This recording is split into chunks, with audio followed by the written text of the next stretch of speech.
is a presentation of the iRacing eSports Network.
Here on the iRacing eSports Network this weekend, the quarterfinals of the World Cup of iRacing have turned up some of the most exciting racing we've seen in this country-to-country competition. Certainly been one to remember on our side here at SimSpeed TV, and we look forward to bringing you this one. This is Road Match 5. It is Canada versus Northwest United States. My name is Reese Gardner. Joining me in the commentary box, Jay Kennedy. Jay, we're back in the Lotus 79 at Brands Hatch, and in the Finland versus Japan match last night, it was something exciting, and we certainly think it's going to be the same today. Yeah, hello everyone. It was a good fun night of racing we had last night, and the guys over at RaceSpot have also had a really interesting night of broadcasting. We've got two matchups to come today, and both with the same clubs against each other, so it should be good fun. The Lotus 79 definitely turned on a show. A tough car to pass, and strategy on making sure you get that pit entry right is absolutely key. But looking at the qualifying times, I cannot believe how close they are right now. We're going to see a hell of a show.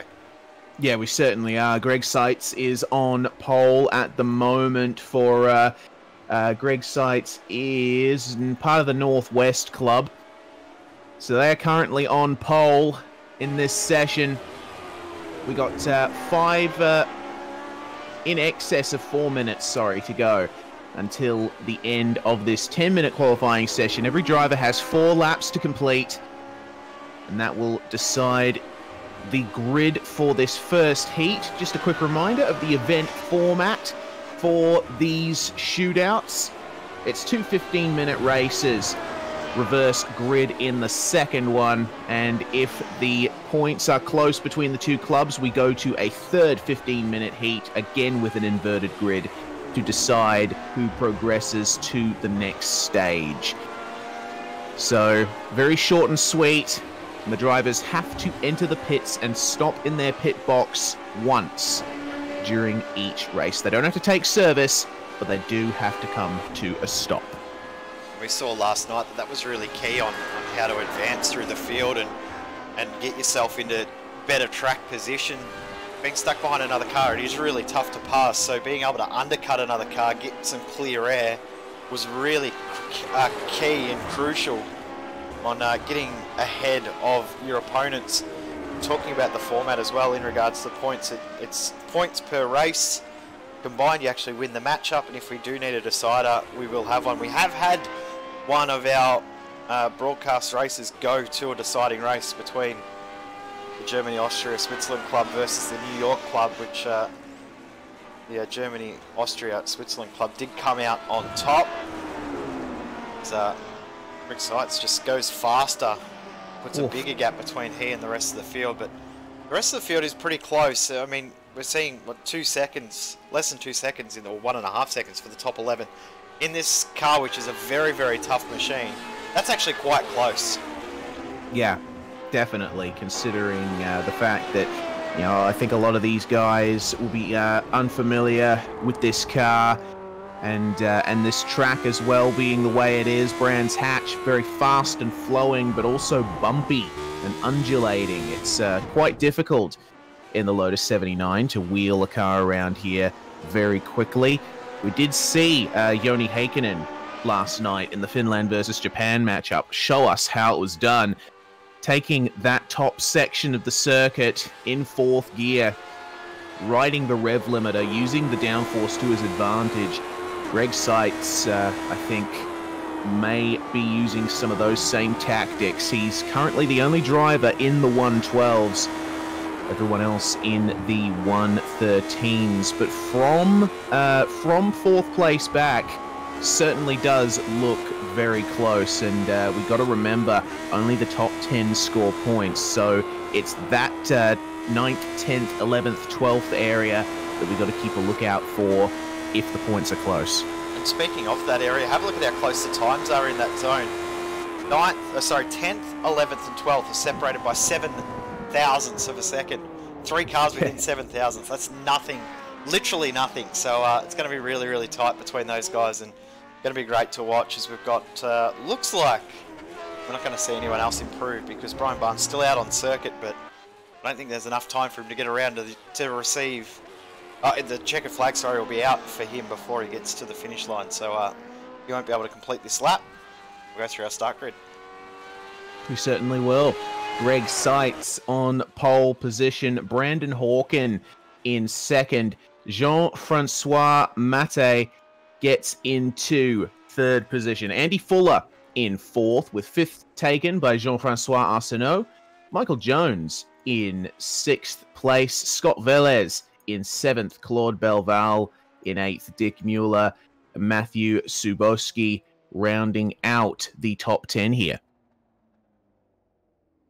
And then that very, very tight section from there on, Derek Rolleveld and Ron Gale not too far behind for Team Canada. Got Robert Laronde and Wayne Hutchison, Brian Barnes and Chris Beck, the rest of the field. 16 cars, 8 representing each team, 15-minute race.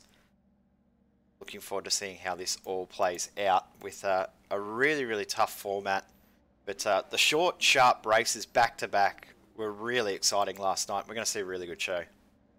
Yeah, we certainly are. And we got to remember Brands Hatch, a circuit with not that many overtaking opportunities. The only real places you can put a definitive classic overtake are coming into turns 2 and 4. That's Druids, bend and the turn going on to the Grand Prix circuit extension. So, lap 1, Paddock Hill. Difficult to go side by side through here at speed. And the driver who starts in first place is going to have the best advantage coming into turn 1. Not much of a chance to attack coming into this one. We're looking around about 12 laps from what we saw last night. So 12 laps will be roughly the number, with a 15-minute race and a pit stop required. As we said, the pit stops really be key. We saw the drivers that took the pit really early did get a big advantage and a big jump. The rest of the field, as we wait for one more car to jump on the grid, and we'll get green flag in the air. We certainly will, and that car is now on the grid, so the revs will be rising. Who is going to get the best jump here? The green flag flies. Team Canada at the front. Oh, almost contact between the two leaders, wheel to wheel. Oh, car off! Oh, Andy Fuller in the me. fence.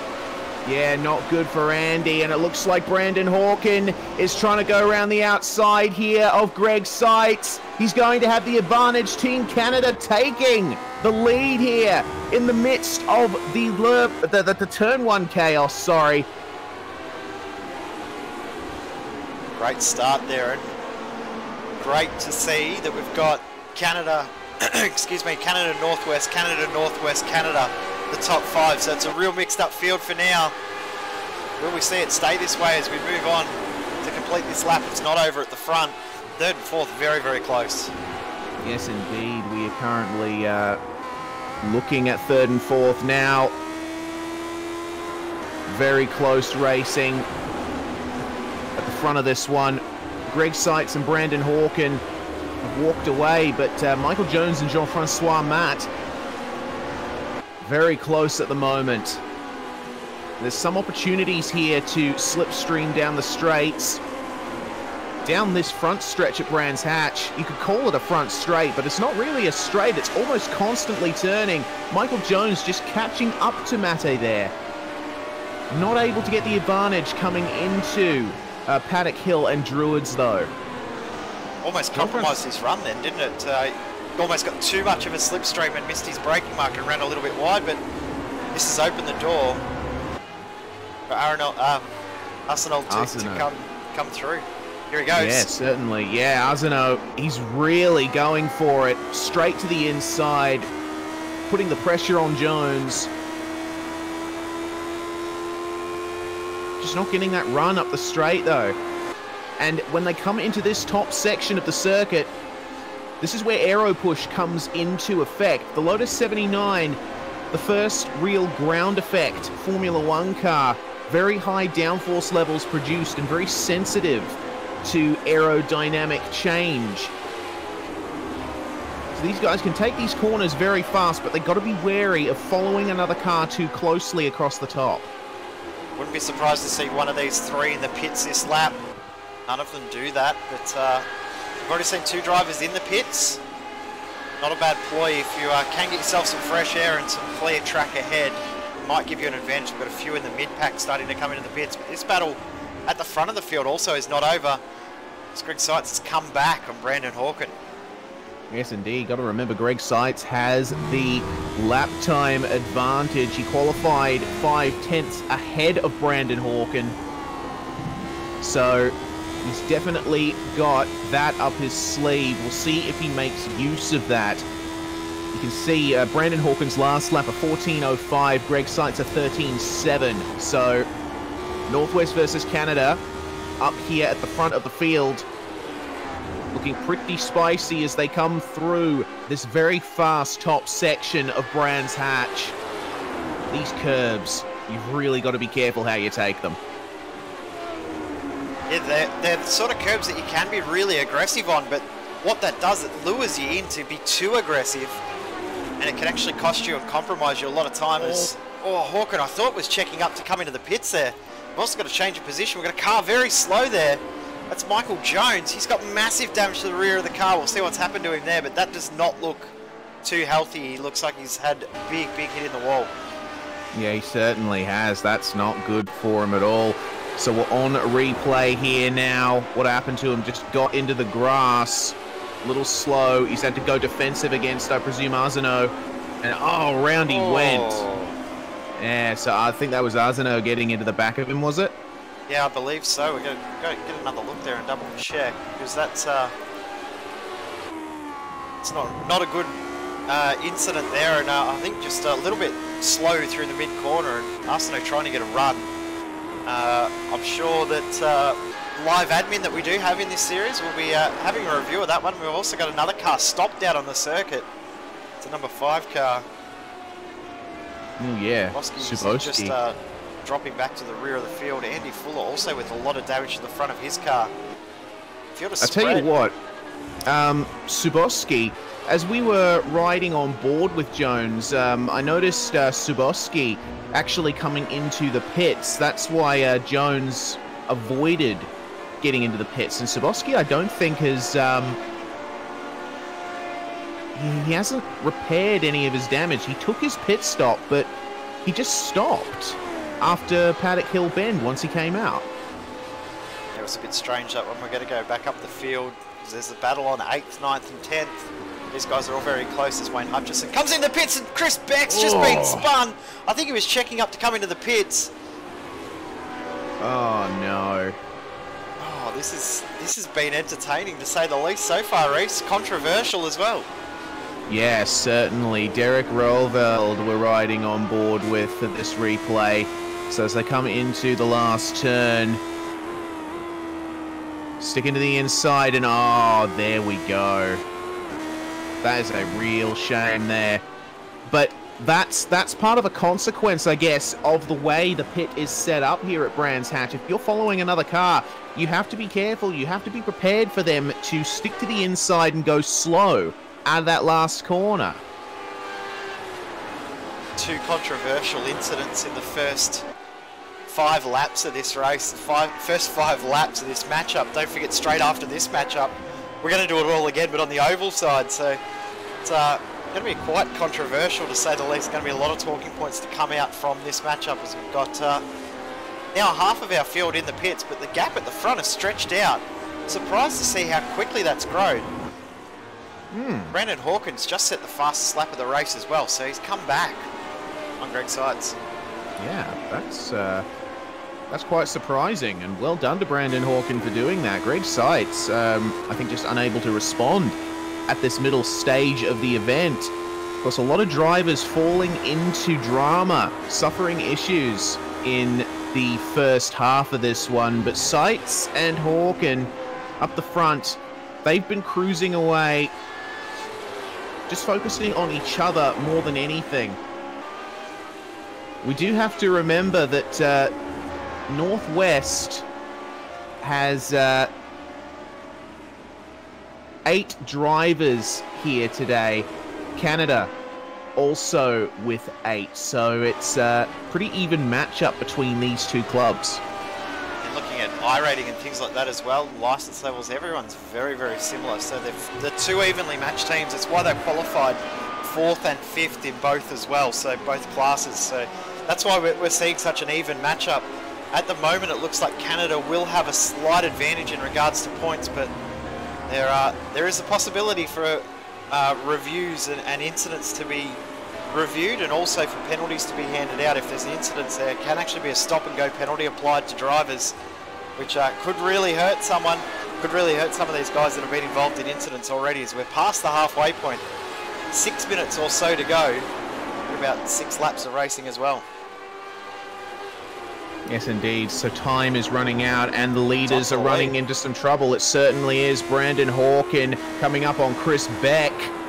Lap traffic. So that could be the lifeline that Greg Seitz needs. Chris Beck just going off the track to let his fellow Northwest by. A little bit of friendly checking up of the opposition team. Not in. We don't mind a bit of that in this series. We've got another car, Wayne Hutchison, around facing the wrong direction. He's regathered it, but we're going to stay with these leaders because it's now back to half a second. This is the closest it's been since about lap 2 or 3. These guys still have to come into the pits as well. Yeah, and you know what? With the pressure that's on here up at the front, that pit could be what decides this one, because remember, they don't have to take service. They just need to stop and go straight away. We saw stop times of down to 0.2 of a second in the Finland versus Japan matchup last night. So that's the kind of time that these guys are dealing with. They have to be absolutely on their marks. They have to make sure that they make 0 errors when they're in those pits, because car in the fence. 56 is just gone back to the pits. We'll see if we can pick up what's happened. So that's Claude Belval. Yeah. So he's coming down the front stretch in this replay. See what's going on. He might have made a mistake at Pat. Oh no. He's no. Wide. Has he? Oh. Car just snapped. Oh, goodness me. That wasn't what I was expecting to see in that replay there. So got I Greg saw Seitz that. in the pits.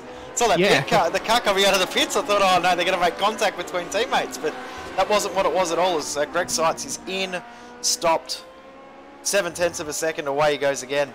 We've seen a few drivers actually have a little bit of trouble with their pit stops, maybe 2 to 3 second stops. So some of these guys have got to really be on it. Brandon Hawkins still yet to pit, the only driver left on track to pit.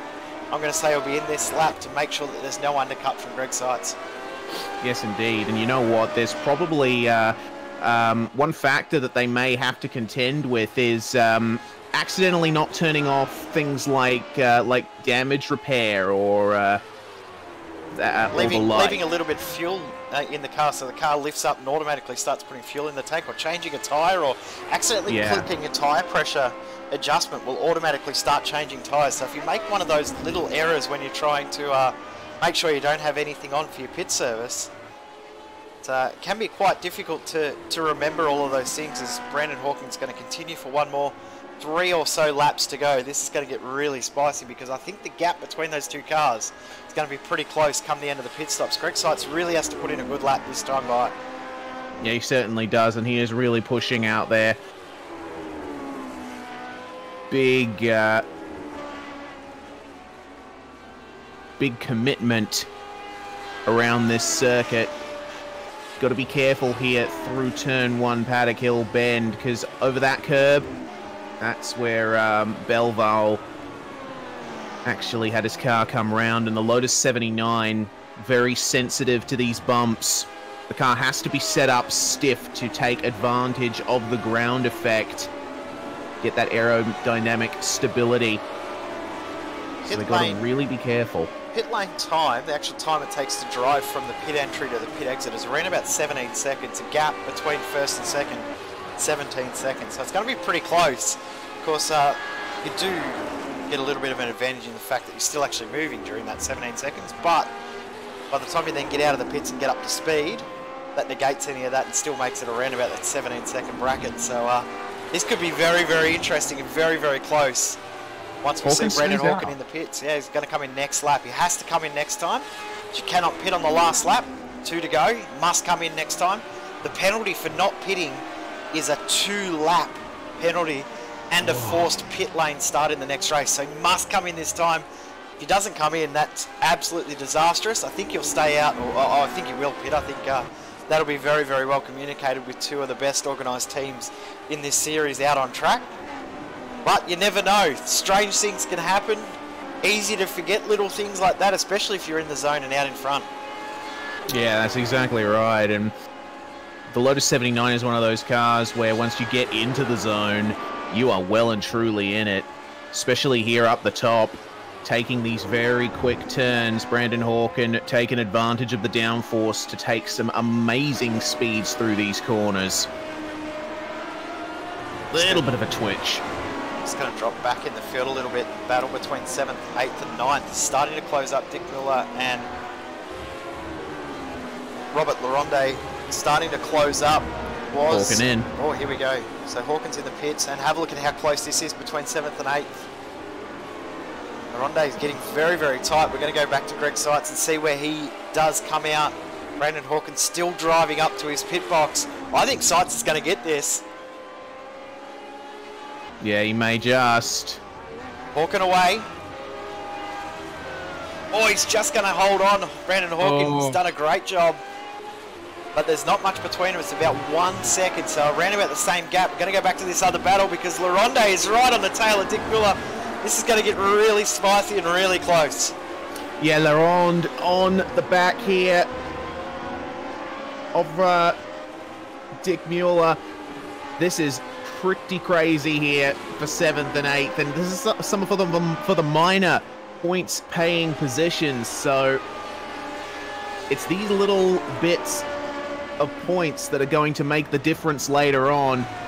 You can see LaRonde, he was getting really close to Muller at the end of this slow infield section on the last lap. So we'll take a look at what he does down the straight. This is the last lap. Oh, he just had to check up a little bit there. I thought he might have been able to get a run, but Muller was just a little bit slow, and LaRonde had to check up and wasn't able to get the momentum at the front too. The gap is close to 0.8 of a second, but it's not going to matter because Brandon Hawken will take the win. Good drive from him. Greg Seitz in second. Currently, if all the positions stay as they are, Canada will win race number 1. And it will be well done to Canada as well. LaRonde not able to get an advantage on Muller here. He actually, I think, is down on straight line speed. He was not able to get that run down the straight.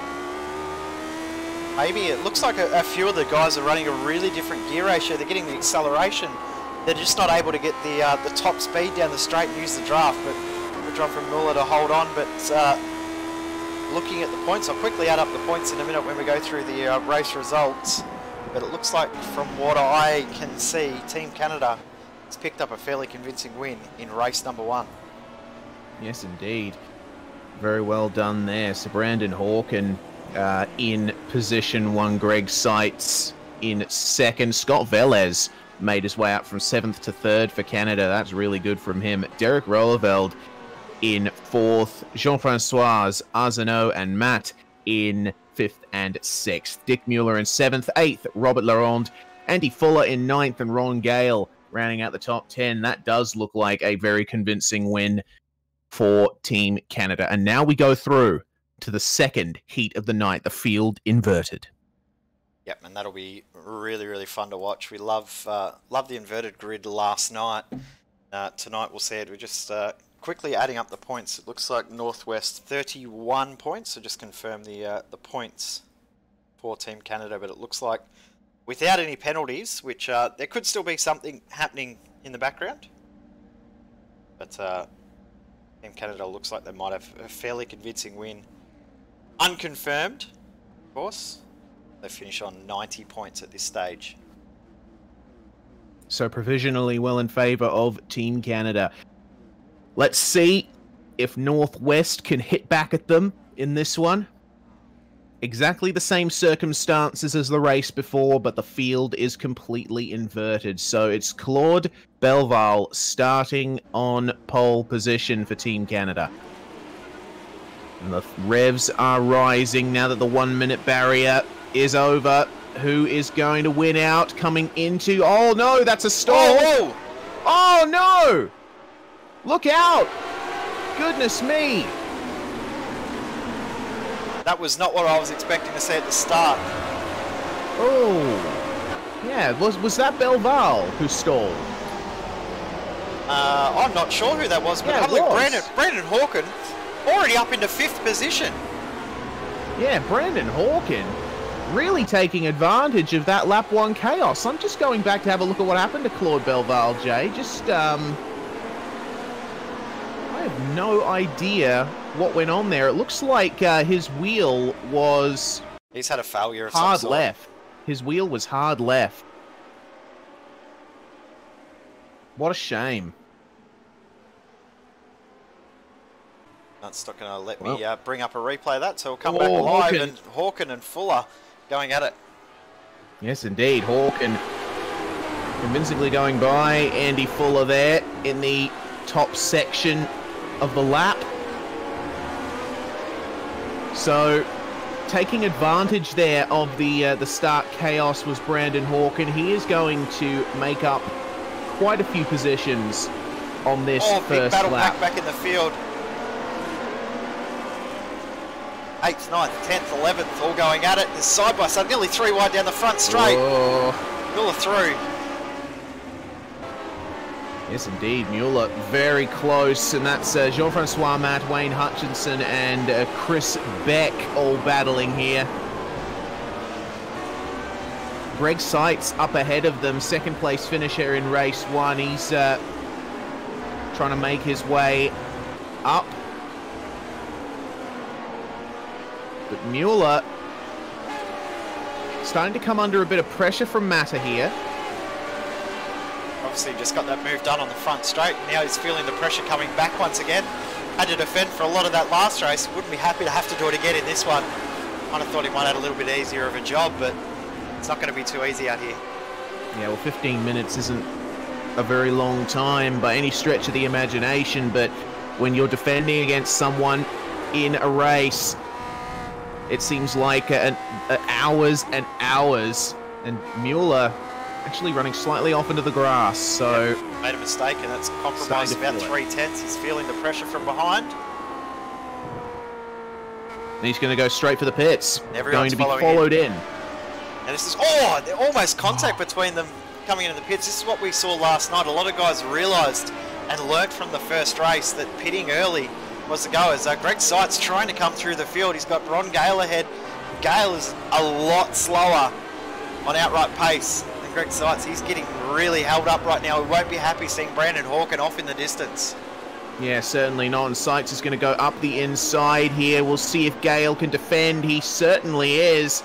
Greg Seitz will be frustrated. And he's actually missed a gear.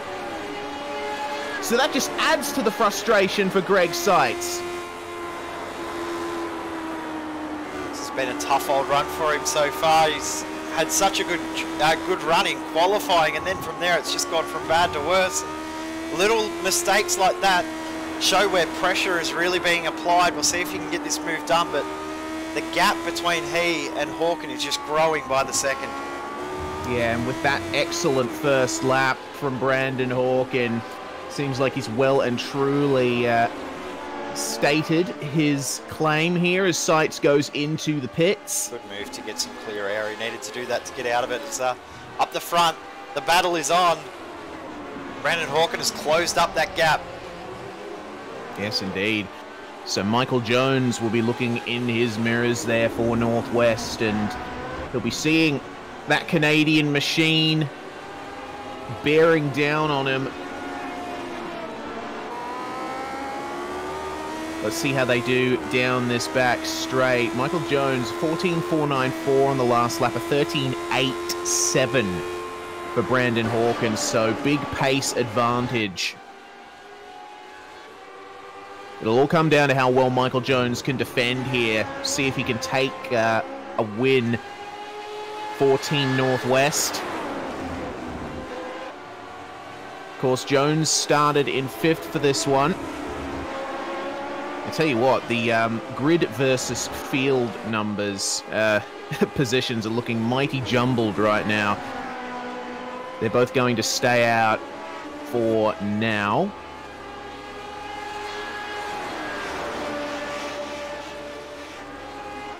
Brandon Hawken doesn't seem to be bearing down on him as much as I thought he would. It seems like that aero unsettling may be starting to get to him. Maybe his best chance of a move is here in this slower section of the lap where the downforce doesn't matter as much. Well, the other option is to just jump in the pits if your opponent doesn't. It's easier to pass in the pits than it is out on the track with the way that the aero works in these cars, as there's looking to be a pass. Greg Seitz did come into the pits to get some fresh air, but it hasn't worked. He's come out behind another Team Canada car who is just happy, just holding up Greg Seitz a little bit there and helping his team out. Not doing anything against the rules, not blocking, just making sure the car's in the exact right spot at the right time. That's exactly right. That's Derek Rolleveld in the Team Canada machine. And Seitz, you can see, just getting a tiny bit of a draft coming up the back straight, but he's just not close enough coming into these corners. The slipstream is continuing. Change for the lead. Oh, yes. Hawken is through. Trying to get a replay and see how that happened, but that's happened very, very quickly. It looks into the final corner. Strange, unusual passing spot. You don't normally see passes at the final corner of Brands Hatch. No, you certainly don't. So we'll have a look at what happened to Michael Jones. Maybe made a mistake. Yeah, he did. Oh, Ran yeah. wide off in the grass, so easy move in the end there for Hawken. Jones won't be happy with how that's played out. He was doing a great job holding on for the lead, but it's an easy position gain for Team Canada. Yep, certainly is. Side So, sweep. yes, Derek Rolveld not able to respond to that. So now Sights up into position 7. Rolveld's not letting him go though, which is good to see. I thought that Sights might have just broken away, but not able to do so at this stage. So good to see Rolveld still just holding on to the rear of Greg Sights here. Yes, indeed. Have a look at that run that Sights got out of the double apex right, though. He's very strong in this section of the track.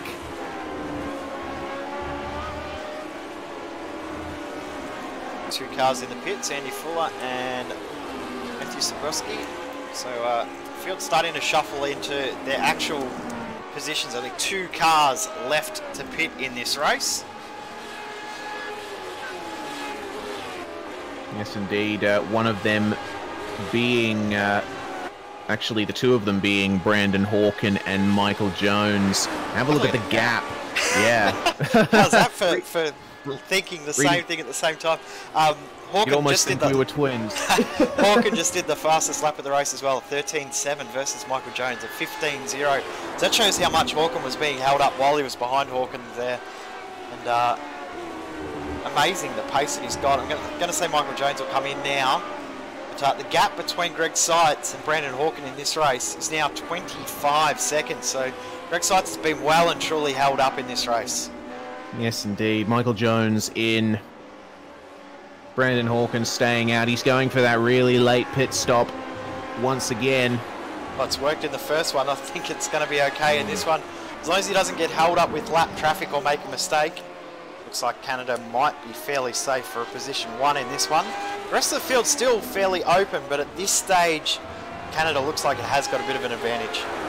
Yes, indeed. And in terms of lap traffic, I don't think Brandon Hawken is going to have anywhere near the issues that he had in race 1. The next car up the track is Scott Velez, who is also of Team Canada, and he's, I think, about a third of a lap ahead. So, Brandon Hawken with that clear air.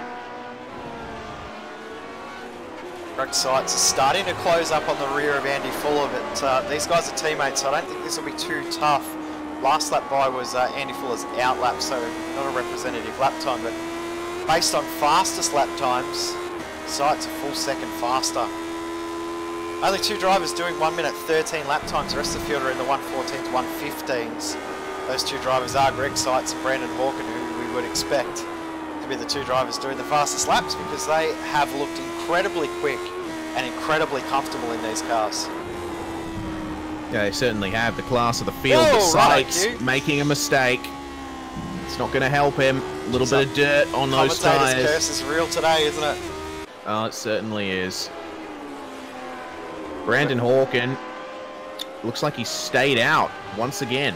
Yeah, I think he'll stay out until the last lap again, until lap 11, and come in just to do that one final lap after the stop. If you are tuning in for the first time, every driver must take a pit stop, must stop in their pit box, register for service.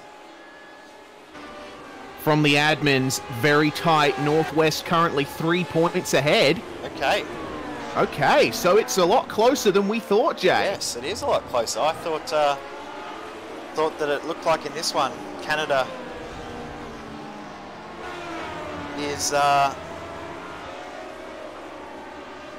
is looking okay in this one, but I'm guessing my maths might be a little bit off. But race 1 definitely in favour of Canada as the last position, which could decide it if there's only 3 points in it. That'll give a 4-point swing back to Team Canada and give them a 1-point lead.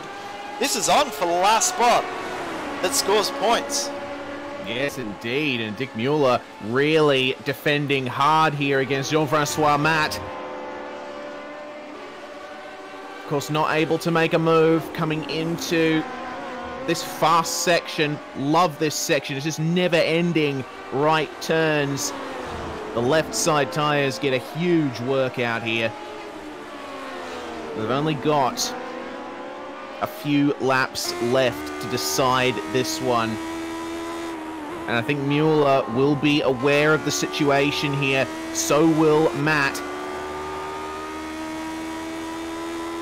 Yeah, these guys will be getting told what they need to do and what positions are key and where the points will be decided.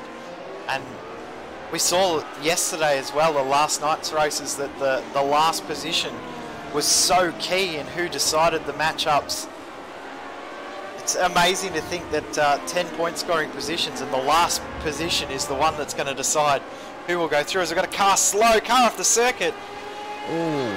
Laronde off the circuit. That won't affect the points because everyone will stay in regards to team points in the same position. Brandon Hawken in the pits. We're going to go back to this battle because the draft is very, very real for Matt.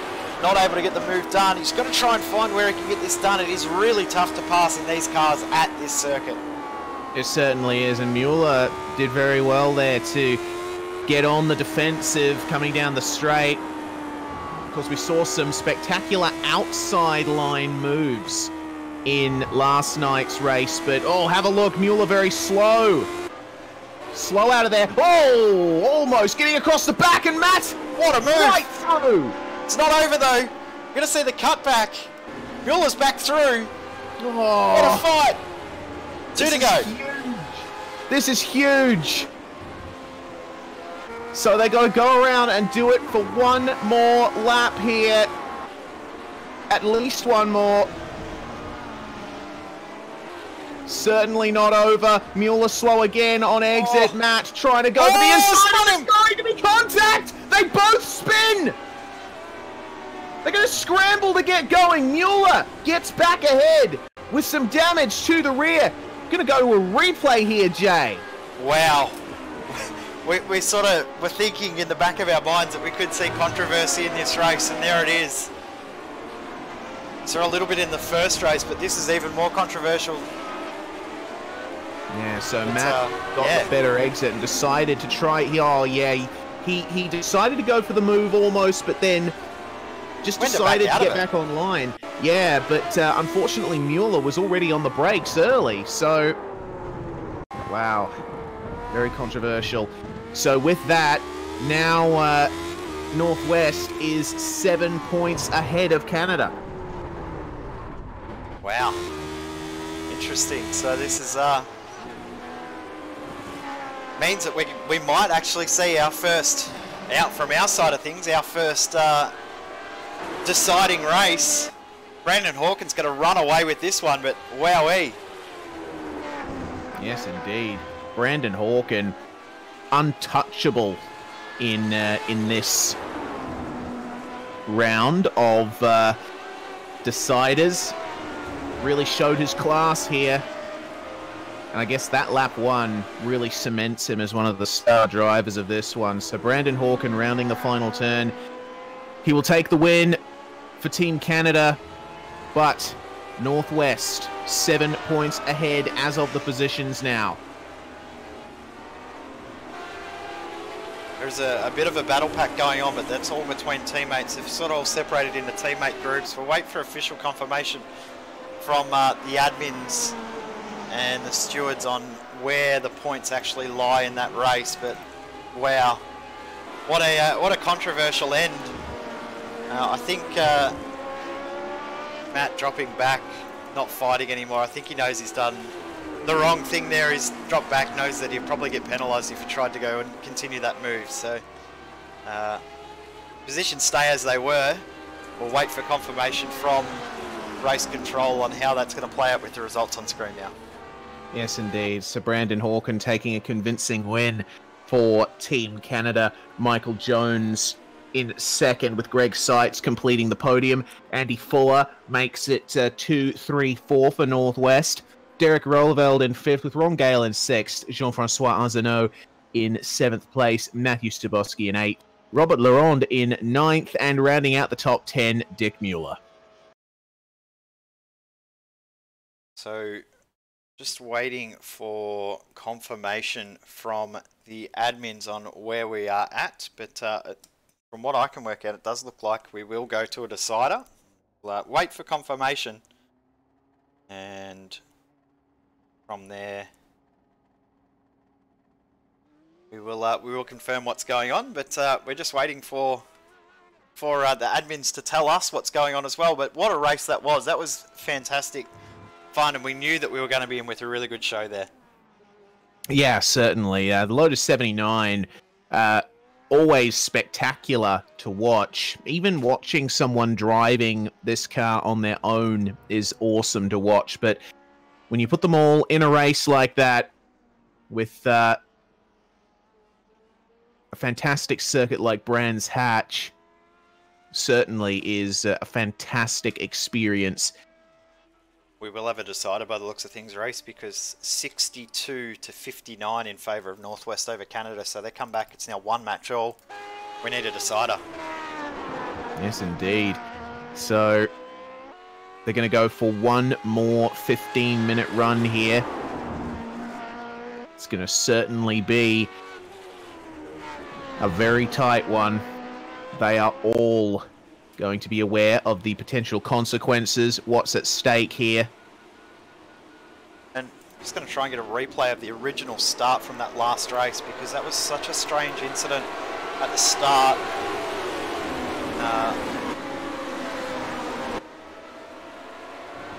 Yeah, it was very weird.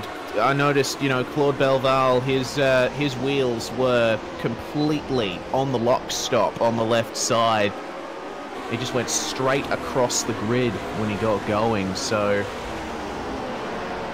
not on an optimal start by any stretch. Actually, it wasn't as messy a start, just that one car that had that sort of weird hardware issue. But we just now wait. We've got a couple of minutes before we get into our finale. The deciding race, it's great to see that we've got a decider in one of these broadcasts, and as we said, as soon as we finish this broadcast, we'll be straight into our next one for the oval matchup. It's going to be exciting too, with the same clubs going at it. We know how closely matched these guys are. This is going to be great when we get to the oval side in a few minutes' time as well. Oh yeah, for sure. I mean, we had a blast on the oval side of things last night. UK and Ireland versus Japan ended up being that final position. No, sorry, it was second and third that decided that one. A very close battle between UK and Ireland and Japan there. UK and Ireland won out in the end. So we'll definitely be looking forward to seeing how Northwest and Canada go. But the brief break between races is over. We are now into the decider. And it is going to be an inverted grid once again. Claude Belval on pole with Scott Velez in second. Brian Barnes third. Chris Beck fourth. Fifth, Wayne Hutchison. Jean-Francois Matt starts in sixth. Dick Mueller seventh. Robert Laronde in eighth. Matthew Suboski in ninth. And completing the top 10, Jean-Francois Arsenault. So Canada back on the advantageous side. Isn't it funny just seeing how there's one club dominant on one side of the grid from the other? It's pretty cool to see. So yeah, get ready to go. This is the final. This is the main event. Winner takes all. Yes, indeed. The green flag flies. Team Canada up at the front. Claude Belval and Scott Velez leading the charge. It looks like they're going to maintain that. Oh, who's that driving through the middle? Oh, is that Hawken again? Look at the moves. Oh, noise contact between teammates as well. But Brandon Hawken straight away from last up into seventh and about to take sixth. That's crazy there, Brandon Hawken. Look at the run that he's got. Oh, that's Sights. Yeah. More cars around there in the background. Goodness me, Greg Sights. He is the best hope for Northwest in terms of pace, and that is really unfortunate for him. Hawken now up to sixth, looking to make moves up into fifth. He's about to take fourth as well. Brendan Hawken is so good in these cars side by side. It's dangerous. Oh, very much so. And Chris Beck really hung out to dry there, and he's running wide. Just going to go back and get a replay of the incident for Greg Seitz and see what happened there to him. Yes, indeed. So he was a was bit of help in his spin there. Yeah, he was right in the thick of it there, and it was rear-end contact between him and Arzano, I believe. So yeah, that's really unfortunate between those two. Meanwhile, though, Canada running 1, 2, 3, 4. Going to be tough for Northwest to come back from here. Yes, indeed. Sorry, sorry. Oh, another one off. Oh, Ronde off the track. Wasn't 10th. He's dropped back to 14th, so it's going to be tough for him now. Only one car pitted on that first lap. Goodness me. Just so chaotic between these two clubs. But, oh, have a look at that. Hawken now through into third. Matt just letting him go. Coming into the top section of the circuit. But Team Canada still occupying those top 4 positions. Wait, hang on a minute. Oh yeah, Claude Belval. Belval had issues, I think. He's lost a few positions. Yeah, he has. It's just dropping back down the field a little bit, but possibly the same issues we saw him have in that first race. Michael Jones also running into some tech issues and may be out of the race as well, as we've got Dick Muller in the pits. So got a couple of battles still going on. Oh no! 6th and 7th out on We've got track. a Canada Oh, no. car off! That's Matt! Jean-Francois Matt hard into the wall out of Paddock Hill Bend. Oh, watch out for the rejoin as well. He's got massive damage. He needs to pull that car over because that's too heavily damaged. Yeah, and he's right into the wall once again. So let's have a look at what happened to him. Looks like it may have just been a loss on exit over this curb. Oh, he just hit that dip in the road and the floor of the car just gave way. That's a real shame for him. Where there's the change in surface there. It's caught a lot of drivers out throughout this weekend, and no doubt we'll see more of that the next round. Coming up next weekend, of course, the finals will be live here on the iRacing eSports Network. We've got 2 cars off the circuit. Arsenault and Seitz. Seitz has been in the wars in this race. Yeah, he certainly has. Oh, goodness me. Again. He's off again. Yeah, from lap 1, it's just been a downhill slide for him. So they went side by side earlier on in the lap. So this is the view with Greg Seitz. He got a really good run on Arzano.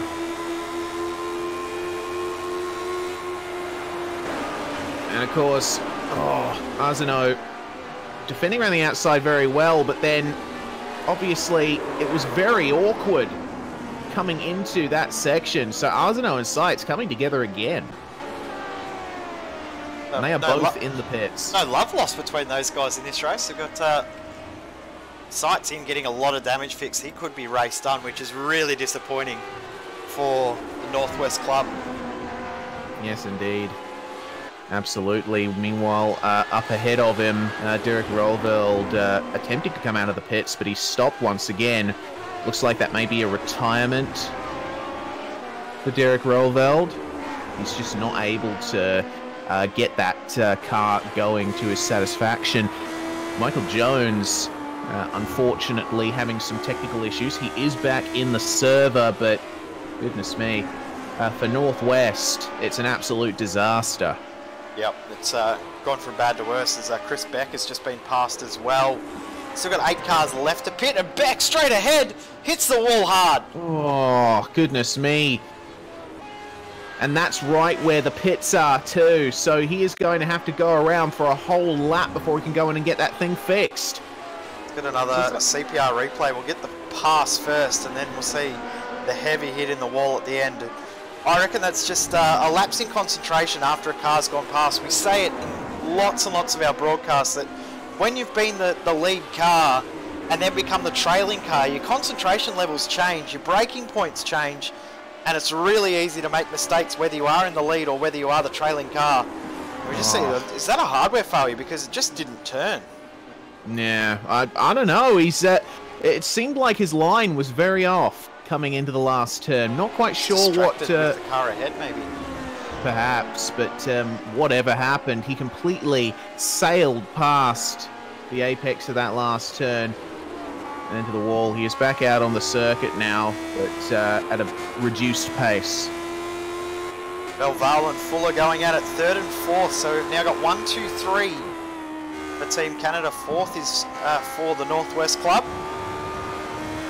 This is not settled, it is not over. No, certainly not. Andy Fuller in hot pursuit of Belval, who has had a very difficult night with his hardware failures. He's just gotten a good exit though, so you can tell that he has what it takes to go up against these Northwest guys. But it seems to me like Canada is definitely with the advantage here at the moment. Yep, definitely a big advantage for Team Canada, and I think the big thing is that the fastest drivers for the Northwest Club are sitting in the pits, which is going to hurt them come the end of this race. We've still got half the field to pit as we reach the halfway point in this race, but yeah, I'm very surprised to see the number of incidents we have in this race. It's more than we've seen throughout the entire night. Yeah, certainly. It's quite bizarre. We've had a lot of contact. Of course, these teams probably, with that second race done, may have thought that the night was over and let their guard down a little bit, but having to get right back into it, obviously, it's had to... Obviously, they've been very out of it, I guess you could say. Yeah, probably just a little lapse in concentration with the actual break. We've got race back to back, then they actually had a tiny little break, and that could actually impact how your psychological advantage or disadvantage is. It could absolutely ruin your mindset. Some people might have even taken a break, walked away and come back in. Not quite ready, not quite settled, a little bit rushed. That could have impacted, especially with what we saw in the first lap and a half, or first 2 laps of racing, but it's on for 3rd here. This is getting very, very tight. Yeah, certainly is. Andy Fuller has caught back up to Claude Belval. Just bouncing off the rev limiter coming into the last turn, and Fuller straight into the pits. I think that is a very sound decision from Fuller. I agree. It's a good ploy to get in the pits. Easier to pass from the pits than it is out on the track in these cars. So we'll see if Fuller can get the advantage. I'm going to say that Belval will be in the pits next lap, because he needs to negate that advantage that Fuller could get. Fuller's already stopped and away. He's going to rejoin back in 5th position. The lead car out of all of our drivers that have pitted in this race. Talking about that 17-second gap, 16.5 looks to be about the magic number for where you'll maintain a position. That'll put Fuller up into 3rd at the current pace. Indeed it will. But whatever the case, Team Canada, they are dominating this race. Seems that they have definitely got one hand on the trophy for this quarter-final. Belval, Velez, and Hawken just cruising out there in the top 3 positions.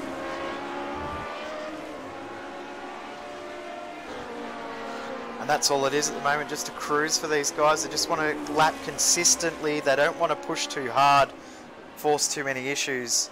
Belval does come into the pits to try and negate this advantage. We'll see how close this is. I think that Andy Fuller's going to get the advantage and jump on by. Yeah, we'll see what happens. Another car jumping into the pits in front of Fuller. That's Arzano. So let's have a look at what happens here. It looks like Fuller will go by into 3rd. Good stop there from Fuller to get that advantage. Pretty much identical pit stop times.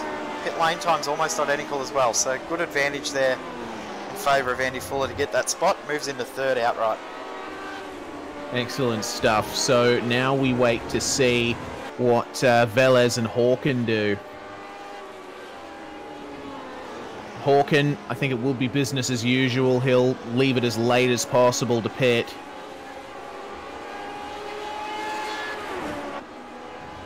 Velez, on the other hand, I'm not quite sure.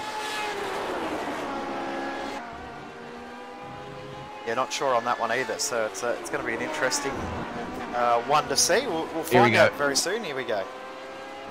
Velez in. Indeed. And no surprise that Hawken stays out. Yes, indeed. Just getting the old calculator ahead again, Reese. So let's work this out. But as it is, looks like it will be well and truly advantage Team Canada. 75 points based on their current positions, which puts 46 for Northwest. So as it is right now, a big advantage for Team Canada. Need one of the top couple of drivers to have an issue in this race for the Northwest club to be able to come back. They have got the 11th place car. No, they don't actually. Sorry, Ron Gale is in 11th place for Team Canada. So even if there was an issue for the drivers up the top, Team Canada would still get a few points back. It wouldn't make as big an advantage as Hawken actually comes in one lap earlier than he did in the previous couple of races. End of lap 10 instead of end of lap 11. Changing it up. Yeah, he's just throwing us a curveball there, Reese. Yeah. Not many battles going on out on track at the moment. It changes everything and nothing at the same time. Well, Hawken making his way back through the pit lane, across the line and away he goes. Holding on to that lead very convincingly. And have a look at the car he's come out ahead of. That would have been a fun battle if these guys were on the lead lap and Sights with no damage. But unfortunately Sights is 4 laps down. Yeah, real shame there for Sights. You got to think, if he hadn't had that contact on lap 1, what would have happened? The steering wheel is slightly right hand down.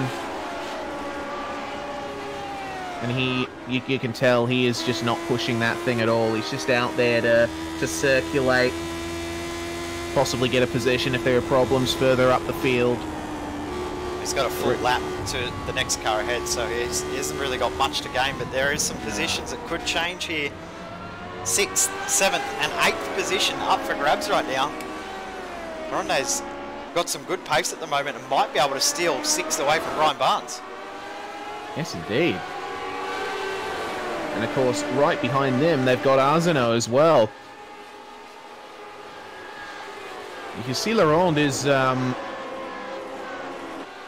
he doesn't have as much of a straight line advantage as Barnes does. But right through the turns, he is all over the back of the Northwest driver. Oh, big lunge under brakes.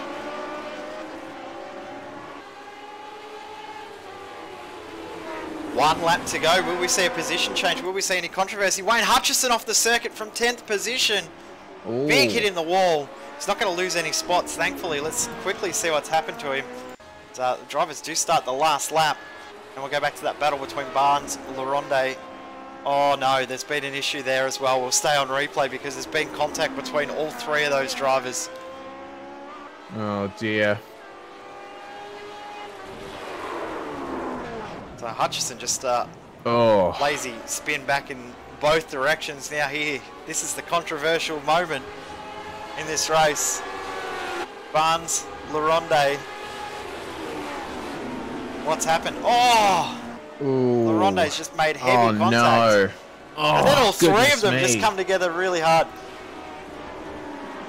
That's really not the best.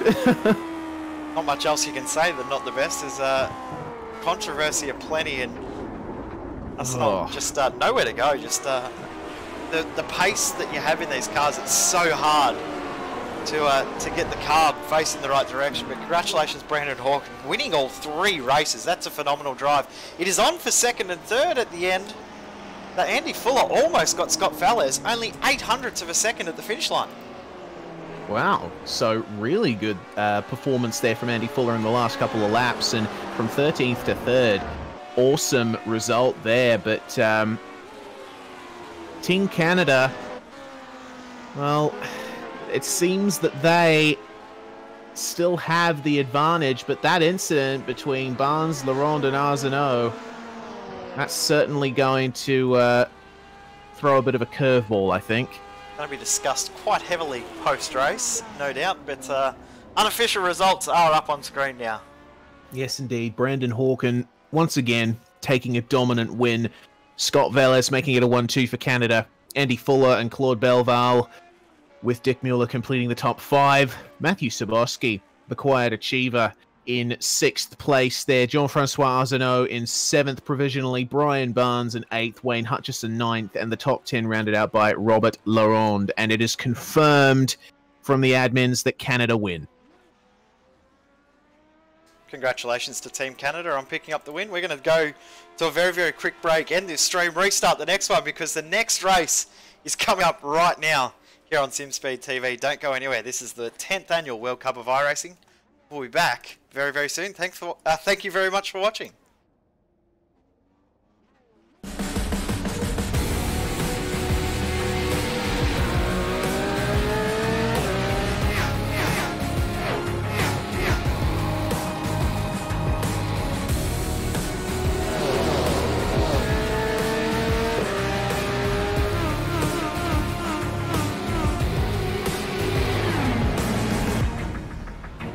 The following is a presentation of the iRacing eSports Network.